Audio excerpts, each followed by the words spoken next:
দ্বারকার রাজপথে শেষবারের মতো সূর্য অস্ত যাচ্ছে।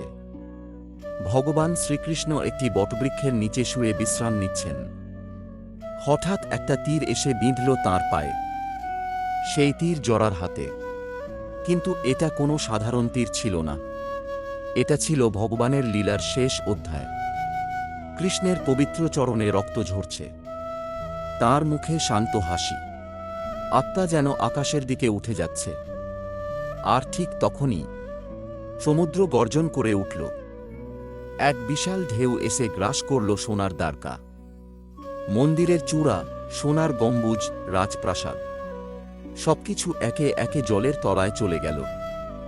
যেখানে একদিন বাঁশির সুরে গোপীদের মন হারিয়ে যেত, সেখানে আজ শুধু সমুদ্রের গর্জন। কিন্তু কৃষ্ণ চলে গেলেও তাঁর লীলা অমর হয়ে আছে। জয় শ্রীকৃষ্ণ।